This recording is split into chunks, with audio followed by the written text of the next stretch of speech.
Welcome back. इस video में हम इस तरह का नोड नेटवर्क बनाएंगे। मैंने जानबूझ के एक बहुत सिंपल सा कैरेक्टर लिया है जिसका एक बेस है, देन इसके ऊपर आइज हैं और माउथ है और इसने एक कैप पहनी हुई है। इतना सिंपल कैरेक्टर होने के बावजूद यहाँ पे इतने ज़्यादा नोड्स बन गए हैं। इस वीडियो का मेन मकसद यही है कि इन नोड्स को आप किस तरह आइडेंटिफाई करते हैं और इनके ऊपर पैक्स कैसे लगाते हैं और देन एक मेन कंपोजिट को मुख्तलिफ सब कंपोजिट्स में कैसे डिवाइड करते हैं। हम इसके अलावा ये भी डिस्कस करेंगे कि बैकड्रॉप कैसे लगाते हैं, बैकड्रॉप क्या होता है और क्यों ज़रूरी होता है बैकड्रॉप लगाना, इसको टाइटल कैसे देते हैं। इस वीडियो का मेन मकसद यही है कि आप मुख्तलिफ नोड्स को ऑर्गेनाइज कैसे करते हैं इस तरीके से। फिर नेक्स्ट वीडियो में हम इसी कैरेक्टर को एनिमेट करना सीखेंगे। तो चलें स्टार्ट करते हैं। ये मैंने एक बहुत सिंपल सा कैरेक्टर बनाया है और हर चीज़ मैंने एक डिफरेंट लेयर के ऊपर रखी है। अगर आपको मैं सारे कैरेक्टर की हायरार्की बताऊं तो बेस लेयर के ऊपर सिर्फ बेस मौजूद है, देन माउथ लेयर के ऊपर जस्ट माउथ है, ये चीक वाली लेयर के ऊपर सिर्फ ये वाली चीक्स डाली हुई हैं यहाँ पे, आइज के ऊपर सिर्फ वाइट पार्ट है आइज का, और प्यूपल देन डिफरेंट लेयर के ऊपर है, और इन प्यूपल के अंदर एक वाइट होता है वो एक डिफरेंट लेयर के ऊपर है जो लाइट को रिफ्लेक्ट करता है, और आखिर में केप बिल्कुल डिफरेंट लेयर के ऊपर है। मैं इन सबको अनसोलो कर देता हूँ तो ये मेरा पूरा कैरेक्टर है। ये बहुत ही सिंपल कैरेक्टर है, इसमें आर्म्स वगैरह, हाथ वगैरह, बाजू वगैरह, पाँव वगैरह,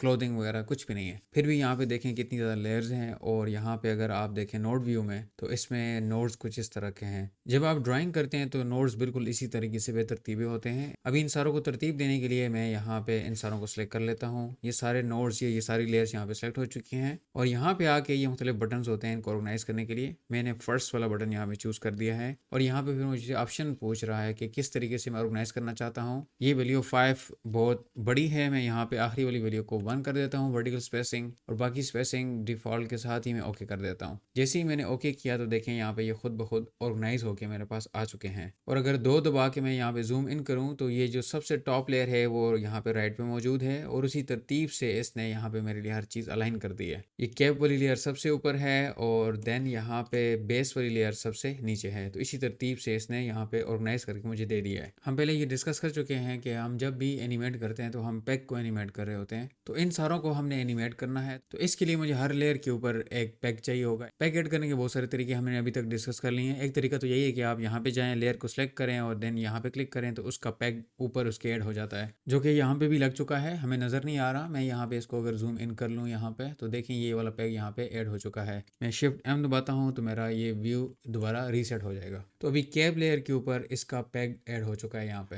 मैं यहाँ पे भी जाके 1 बाय 1 पैग्स को ऐड कर सकता हूँ, या यहाँ पे सिलेक्ट करके दोबारा कंट्रोल पी दबाऊँ तो यहाँ पे पैग ऐड हो जाता है। तो जैसे ही मैंने कंट्रोल पी दबाया तो यहाँ पे पैग ऐड हो चुका है, जो यहाँ पे मुझे विजिबल है। अभी मैं नोड व्यू में इन सारों को 1 बाय 1 सेलेक्ट करके इन सारों के ऊपर पैग ऐड करूंगा। मैंने इधर पैग ऐड कर दिया, आइज के ऊपर अभी पैग ऐड कर दिया, चीक के ऊपर, माउथ के ऊपर और बेस के ऊपर। अभी हर लेयर के ऊपर पैग ऐड हो चुका है। यहाँ पे आपको यहाँ पे भी ये विजिबल है। अभी हमने सारे पैग्स ऐड कर लिए, तो अभी हम देखना चाहते हैं कि किस पैग का कहाँ कहाँ पे इन्फ्लुएंस होगा। तो मैं बड़ी तेजी से आपको बताने जा रहा हूँ। मैंने लेट से ये वाला पैग सेलेक्ट किया और देन ट्रांसफॉर्म टूल मेरा सिलेक्टेड है, तो ये मुझे बता रहा है कि कौन सी चीज़ यहाँ पे इस पैग से इम्पैक्ट होगी। तो इस पैग से सिर्फ मैं कैप को एनिमेट कर सकता हूँ, बिकॉज ये सिर्फ कैप के ऊपर लगा हुआ पैग है। मैं दोबारा कंट्रोल जी कर दूंगा यहाँ पे, और अगर इसी तरह मैं यहाँ पे ये वाइट वाले पैग को सिलेक्ट करता हूँ तो यहाँ पे सिर्फ ये दो जो वाइट हैं आइज के अंदर, सिर्फ ये यहाँ पे इससे मुतासिर होंगे। देन पीपल वाले एड से ये आंख के दरमियाने इससे मुतासिर होंगे। जो आइज वाला पैग है ये आइज के वाइट वाले पार्ट को मुतासिर करेंगे, चीक वाले दोनों चीज को मुतासिर करेंगे, माउथ वाला पैग माउथ को मुतासिर करेगा, और लास्ट में हमारे पास रह जाता है बेस। ये यहाँ पे इस बेस को एनिमेट करने के काम आएगा। मैं दोबारा कंट्रोल जी कर देता हूँ यहाँ पे। अभी हमने ये देख लिया जितने भी हमने अभी तक पैग लगाए हैं ये सारे के सारे इंडिविजुअल चीज़ों के ऊपर लगे हैं। अभी हम चाहते हैं कि ऐसा पैग हो जो पूरी आइज को कंट्रोल कर रहा हो। आइज हमारी 3 हिस्सों में मुश्तमिल है, 2 वाइट पार्ट हैं और एक ब्लैक है। तो हम अभी चाह रहे हैं कि ऐसा पैग हो जो पूरी आइज को कंट्रोल कर रहा हो। तो इस तरह के पैग लगाने के भी बहुत सारे तरीके हो सकते हैं। मैंने यहाँ पे जूम इन कर लिया, और अभी मैं यहाँ पे ऑर्गेनाइज करना सिखाता हूँ आपको। मैं इन 2 पैग्स को सिलेक्ट कर लिया, इसको थोड़ा साइड पे कर दिया। अभी यहाँ पे ये 6 आपको नोड्स नजर आ रहे हैं, ये आइज को कंट्रोल कर रहे हैं। तो इन सारों को मैं यहाँ पे मैंने सेलेक्ट कर लिया। जैसे ही मैंने सेलेक्ट किया तो अगर आपका ट्रांसफॉर्म टूल यहाँ से ऑन है तो आपको ये यहाँ पे सिलेक्शन नजर आ जाएगी कि आपने इस वक्त क्या सिलेक्ट किया है। इस वक्त मेरी सारी आइज सेलेक्ट हो चुकी हैं। I am good with that. इनको मैं थोड़ा साइड पे कर देता हूँ और आपको ऑर्गेनाइज करने का तरीका बताता हूँ। अभी ये 6 नोड्स सेलेक्ट हुए पड़े हैं। अभी मैं चाहता हूँ कि ये बिल्कुल एक लाइन में हो जाए, तो ये बटन मैं इस्तेमाल करूंगा तो तीनों एक देखें एक लाइन पे हो गए। ये तीनों ग्रुप जो है एक लाइन में हो गए। अभी इन दोनों को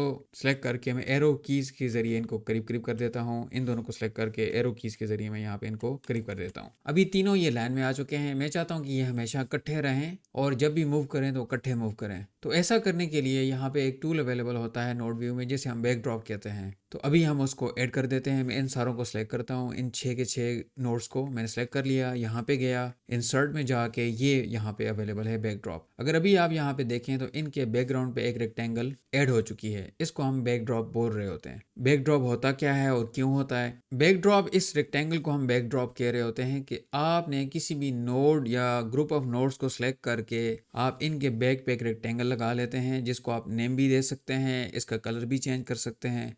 इसके दो मकसद होते हैं। आपके सिलेक्टेड जो भी नोड्स होंगे उनको ग्रुप की सूरत में इकट्ठा रखना, ऑर्गेनाइज करना, और दूसरा फंक्शन होता है इनको सेपरेट करना। अभी जितने भी ये नोड्स थे ये आइस के रिलेटेड हैं, तो मैंने उनको अभी सेपरेट कर दिया एक ग्रुप की सूरत में। और जब भी मैं इस पूरे बैकड्रॉप को मूव करूंगा ये 6 के 6 नोड्स इकट्ठे मूव करेंगे यहाँ पे। तो बैकड्रॉप का यही मकसद होता है, चीज़ों को ऑर्गेनाइज करना, ताकि एनिमेशन में हमारे लिए आसानी पैदा हो सके। इस वीडियो में आगे जाके आप देखेंगे कि ये एक बहुत सिंपल सा कैरेक्टर है। ना इसमें बाजू हैं, ना हाथ हैं, ना ऑटो पैचेस हैं, ना और चीज़ें हैं। तो हमारे नोड्स यहाँ पे देखें 50 से ऊपर हो जाएंगे। इमेजिन करें कि आपके पास एक बहुत कम्प्लेक्स सीन है जहाँ पे 10 से ज़्यादा कैरेक्टर एक सीन में जा रहे हैं। तो हर कैरेक्टर के अपने नोड्स होंगे, तो वो नोड्स फिर कहाँ पे जाएंगे? तो इनको मैनेज करने के लिए यहाँ पे हमारे पास ये बैकड्रॉप होता है। इसको आप छोटा बड़ा कर सकते हैं यहाँ से पकड़ के, और इसको मूव कर सकते हैं। आप खाली जगह पे क्लिक करके जब मूव करेंगे तो ये सारी चीज़ें जो भी इसके अंदर हैं वो इकट्ठी मूव होंगी। तो इसको भी मैं नेम दे देता हूँ। नेम देने के लिए मैं इसकी प्रॉपर्टीज़ पे यहाँ पे क्लिक करूँगा तो प्रॉपर्टीज़ खुल जाएंगी। तो यहाँ पे मुझसे ये नेम पूछ रहा है, और देन अगर मैंने कोई हिंट्स वगैरह यहाँ पे ऐड करनी है, कोई टेक्स्ट वगैरह ऐड करना है, तो मैं यहाँ पे ऐड कर सकता हूँ। मैंने इसका नाम आइज रख दिया, और यहाँ पे इसका कलर अगर मैं चेंज करना चाहूँ, लेट्स से मैं ग्रीन कलर ले लेता हूँ, तो ये आइज का ग्रीन कलर हो गया, और मैं यहाँ पे इसको क्लोज कर देता हूँ। तो इस तरीके से मैंने अपना एक बैकड्रॉप क्रिएट कर लिया जो कि आइज को यहाँ पे कंट्रोल कर रहा है। अभी जितने भी ये पैग्स हमने लगाए हैं ये सारे इंडिविजुअल हैं। अभी मैं चाह रहा हूँ कि ऐसा पैग हो जो पूरी आइज को कंट्रोल कर रहा हो। तो इस तरह के पैग लगाने के बहुत सारे तरीके हो सकते हैं। एक तरीका तो ये है कि आप यहाँ पे जाएं और कंट्रोल पी दबाएं। जैसे ही कंट्रोल पी दबाएंगे तो यहाँ पे एक पैग ऐड हो जाएगा। आइसोलेशन में है ये। इसको भी मैंने इन तीनों के साथ कनेक्ट करना है। कनेक्ट करने का तरीका मैं ऑलरेडी बता चुका हूँ। यहाँ से वायर लेके आएंगे, इसके साथ कनेक्ट कर देंगे। ये एक ऐड हो गया, ये दूसरा ऐड हो गया, और ये तीसरा ऐड हो गया। अभी इस पैक को अगर मैं सेलेक्ट करता हूं तो मेरे तीनों चीज़ें सेलेक्ट हो जाती हैं। इनको भी मैं यहाँ पे इकट्ठा मूव कर सकता हूं। तो इस पैक के जरिए मैं पूरी आयस को कंट्रोल कर सकता हूं। मैं कंट्रोल जी कर दूंगा। कंट्रोल जी कर दिया मैंने, और जितनी भी मैं इसके ऊपर एनिमेशन लग गई थी वो यहाँ पे डिलीट हो गई। अभी मैं चाह रहा हूँ ये पैक भी इस ग्रुप का हिस्सा बन जाए। इसको सेलेक्ट किया, इसको बड़ा किया, इसको इस तरह मूव करके मैं यहाँ पे ले गया हूँ। इस पैक को मैं थोड़ा सा यहाँ पे करीब कर देता हूँ। तो इस तरीके से मैंने आइस को ग्रुप की सूरत में एक सेपरेट भी कर दिया और इनको ऑर्गेनाइज भी कर दिया। अभी हम बाकी पार्ट्स की तरफ चलते हैं। इसी तरह मैं यहाँ पे ये कैप वाली है तो इसको ये सेपरेट ही रहेगी। देन हमारे पास ये बाकी नोड्स हैं, इन सारों को सिलेक्ट करके मैं यहाँ पे ऊपर ले गया हूँ। इन सारों को मैं कहता हूँ एक लाइन में आ जाएं, तो इनको सिलेक्ट करके मैं ये वाला बटन दबाऊंगा तो ये सारे एक लाइन से आ जाएंगे। देन अगेन इनको सिलेक्ट करके मैं एरो कीज के जरिए थोड़ा सा करीब कर देता हूँ। देन इन दोनों को सिलेक्ट करके मैं एरो कीज के जरिए यहाँ पे इनके करीब कर देता हूँ। ये 6 दोबारा सिलेक्ट करके मैं यहाँ पे इनके इसी लाइन में इस तरह रख देता हूँ। इनको भी पकड़ के मैं इसके करीब कर देता हूँ। अभी ये सारे नोड अलग-अलग हैं। अभी मैं चाहता हूँ कि ऐसा नोड हो जो इन सारे नोड्स को कंट्रोल कर रहा हो, तो मुझे एक और नोड चाहिए। इस दफ़ा मैं नोड किसी और तरीके से लूँगा। मैं इसको सेलेक्ट करता हूँ, कंट्रोल दबा के इस नोड को सिलेक्ट कर लिया, इसको सिलेक्ट कर लिया, इसको सिलेक्ट कर लिया, इसको सिलेक्ट कर लिया। तो जितने भी मेरे टॉप के नोड्स थे मैंने सेलेक्ट कर लिए। अभी यहाँ पे मैं कंट्रोल पी दबाता हूँ तो एक ऐसा नोड खुद ब खुद बन जाता है जो इन सारों को कंट्रोल कर रहा है। ये मेरा मेन नोड है पूरे कैरेक्टर का। इससे चेंज करने से देखिए मेरा पूरा कैरेक्टर मूव हो रहा है। तो ये मेरा मेन नोड है कैरेक्टर का। मैं इसको पकड़ के लेके थोड़ा ऊपर कर लेता हूँ और इन नोड्स को मैं भी सिलेक्ट कर लेता हूँ, इन सारे नोड्स को, और इनके बैकग्राउंड पे एक और मैं बैकड्रॉप ऐड कर लेता हूँ। यहाँ पे जाके इंसर्ट में जाके बैकड्रॉप, तो अभी पूरे कैरेक्टर के ऊपर एक बैकड्रॉप लग चुका है। अभी ये सारे मेरे तरतीब से हैं। इनको जब मैं मूव करूंगा तो ये सारे इकट्ठे मूव होंगे इस तरीके से। ऑर्गेनाइज करते हुए आपने माइंड में रखना है कि आप किसी भी पैक को सिलेक्ट करके यहाँ पे आगे कुछ छेड़ाछाड़ी करेंगे तो यहाँ पे की फ्रेम ऐड हो जाएगा। देखिए हमारा ये की फ्रेम यहाँ पे ऐड हो चुका है। ये हमने मर्जी से नहीं किया, ऑटोमेटिकली हो चुका है। मैं इसको यहाँ सेलेक्ट करके ये वाला बटन दबाऊंगा तो ये की फ्रेम यहाँ पे डिलीट हो जाएगा। तो ये चीज़ें आपने माइंड में रखनी होती हैं कि आप अगर चीज़ों को ऑर्गेनाइज कर रहे होंगे तो आप अगर यहाँ पे आके टेक्स्ट करते हैं तो यहाँ पे की फ्रेम ऐड हो जाता है। अभी ये हमारा कैरेक्टर तकरीबन ऑर्गेनाइज हो चुका है। ये वाला पैक बहुत ऊपर है, इसको मैं थोड़ा सा नीचे ले आता हूँ और यहाँ पे अभी आके इसका मैं नेम चेंज कर देता हूँ। अगर आपका सीन बहुत बड़ा है तो आपके नोड्स भी बहुत ज़्यादा होंगे और आपने हर नोड को एक बहुत अच्छा सा नेम देना होगा। तो यहाँ पे नेम देना भी एक बहुत बड़ा इशू हो सकता है कभी कभी। तो यहाँ पे मैं इसकी प्रॉपर्टीज़ खोल लूँगा और यहाँ पे इसका सही वाला नेम रख दूंगा। इसका नाम मैंने मेन कंट्रोलर रख लिया और क्लोज कर दिया, तो इसका नाम अभी मेन कंट्रोलर हो चुका है। तो ये वाला पैग मेरे पूरे कैरेक्टर को कंट्रोल कर रहा है। और अगर अभी हम नोड व्यू के इस हिस्से की तरफ अगर फोकस करें तो यहाँ पे देखें ये सारी वायर्स एक कंपोजिट में आ रही हैं और ये हमारी मेन कंपोजिट है। अगेन आप इमेजिन करें आपके 10 कैरेक्टर्स हैं, वो सारी वायर्स इसमें आके यहाँ पे अटैच होंगी तो आपका यहाँ पे वायर्स से ये भर जाएगा। अगेन समझ से बाहर हो जाएंगी चीज़ें। फिर इसका हल क्या है? तो फिर इसका हल ये होता है कि हम मेन कंपोजिट को सब कंपोजिट में तब्दील कर देते हैं। तो वो कैसे करते हैं? यहाँ पे आके नोड व्यू में आप कंट्रोल एच दबाते हैं। जैसे ही आप कंट्रोल एच दबाते हैं तो आपके पास एक सब कंपोजिट आ जाती है। अभी मैं चाह रहा हूँ कि मेरे पास इस तरह की बहुत सारी सब कंपोजिट्स आ जाएं जो इस कैरेक्टर को जोड़ रही हो। कंपोजिट का बहुत आसान लफ्ज़ में यही मतलब होता है कि ये 2-3 नोड्स को जोड़ के एक आउटपुट दे रही होती है। इसके अलावा इसका कोई मकसद नहीं होता। ये वाली कंपोजिट मेरी मेन कंपोजिट इसलिए है कि ये पहले से मौजूद थी, यहाँ पे सीन बनाते हुए ये खुद ही बन जाती है और इससे फिर मैं इसकी रेंडर करूंगा तो रेंडर की इसके साथ अटैच्ड है और जो मुझे स्क्रीन के ऊपर नजर आ रहा है कैमरा व्यू में वो भी इसके साथ अटैच्ड है। इस वजह से मैं इसको मेन कंपोजिट कह रहा हूँ। अगर इसको मैं मेन कंपोजिट बनाना चाहूँ इसको भी मैं बना सकता हूँ। ये सारी वायर्स के साथ अटैच कर लूँ और ये 2 वायर्स भी इसके साथ अटैच कर दूँ तो ये मेरी इस वक्त मेन कंपोजिट बन जाएगी।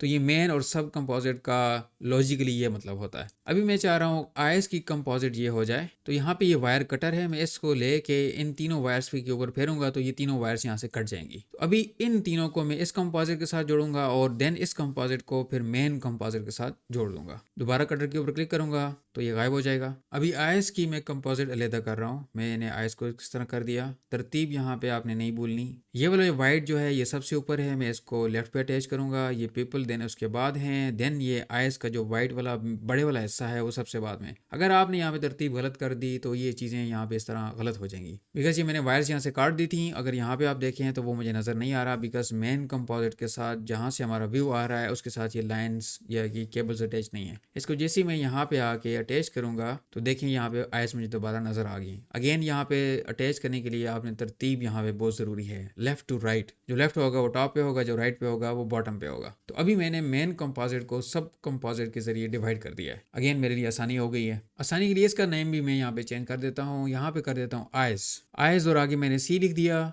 मतलब कंपोजिट। ये आईएस की कंपोजिट है, मैंने इसको क्लोज कर दिया तो ये यहाँ पे अलग हो चुकी है। अभी कंपोजिट बनाते हुए मुझे फील हुआ यहाँ से मुझसे गलती हो गई है कि मैंने मेन कंट्रोलर तो बना दिया लेकिन फेस को कंट्रोल करने के लिए एक पैग नहीं बनाया जो कि इसका सब होना चाहिए, जो कि आईज, चीक्स और माउथ को कंट्रोल कर रहा हो। इनके ऊपर भी एक पैग होना चाहिए। अगर मैं इनको एनिमेट करना चाहूँ तो एक पैग होना चाहिए और देन उसकी कंपोजिट भी होनी चाहिए। तो अभी मैं फेस के लिए एक पैग भी बनाऊंगा और देन उसकी कंपोजिट भी बनाऊंगा। इन दोनों को छोड़ के बाकी जितनी भी मेरे नोड्स हैं ये सारे फेस से रिलेटेड हैं। तो अभी मैं मेन कंट्रोलर को थोड़ा सा ऊपर ले जाता हूँ, देन कटर के जरिए इन वायर्स को मैं यहाँ से काट देता हूँ। अभी जितने भी ये टॉप के पैग्स हैं मैं इनको कंट्रोल दबा के सारों को सिलेक्ट कर रहा हूँ और कंट्रोल पी जैसे ही दबाऊंगा तो इनके ऊपर एक पैग ऐड हो जाएगा जो इनको कंट्रोल करेगा। नेम लिखना यहाँ पे बहुत ज़रूरी है। इस पैग के ऊपर भी नेम नहीं है, मैं इसकी प्रॉपर्टीज़ में जाके यहाँ पे मैंने मेन आईज के नाम से इसको सेव कर दिया तो इसका नेम चेंज हो चुका है। और अभी इस पैग का नाम मैं रखने जा रहा हूँ फेस। मैं इसकी प्रॉपर्टीज़ में जाता हूँ, इसका नाम मैंने फेस रख दिया और यहाँ पे क्लोज कर दिया तो इसका नाम यहाँ पे चेंज हो चुका है। अभी इस मेन कंट्रोलर से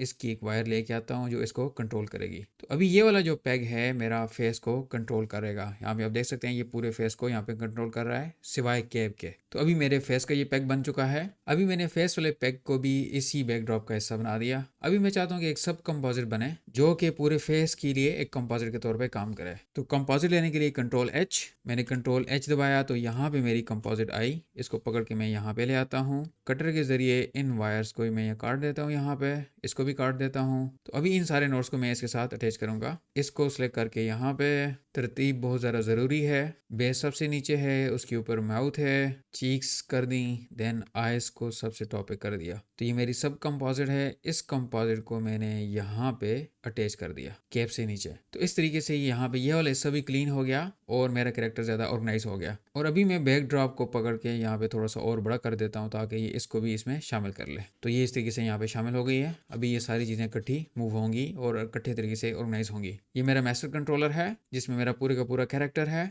देन ये मेरी मेन कंपोजिट है जहाँ से मैं चीज़ें देख भी रहा हूँ और अगर रेंडर करनी होगी तो मैं यहाँ से रेंडर भी कर सकता हूँ। तो ये हमारा कैरेक्टर अभी ऑर्गेनाइज हो चुका है। आप कह सकते हैं ये एनिमेशन के लिए अभी रेडी है। बाज़ औक़ात ऐसे भी होता है कि आपको एनिमेट करते हुए फील होता है कि यहाँ पे एक और पैग होना चाहिए, तो हम इस तरीके से ट्रायल एंड एरर के ज़रिए मूव कर रहे होते हैं। जो चीज़ें ख़राब हो रही होती हैं हम उनको ठीक कर रहे होते हैं और इस तरीके से एक कम्प्लेक्स नेटवर्क बनता है इन नोड्स का जो कि हमारी एनिमेशन करने में हमारी हेल्प करता है। अभी ये कैरेक्टर हमारा बिल्कुल एनिमेशन के लिए रेडी है और जब हम इसे नेक्स्ट वीडियो में एनिमेट करेंगे तो हो सकता है हमें यहाँ पे कुछ मज़ीद पैक्स लगाने पड़े या कुछ को हटाना पड़े, वो हम डिस्कस करेंगे नेक्स्ट वीडियो में। तो ये वीडियो ऑलरेडी बहुत लंबी हो चुकी है, इसको हम एनिमेट करना सीखेंगे नेक्स्ट वीडियो में। तो चले मिलते हैं नेक्स्ट वीडियो में। See you in the next video.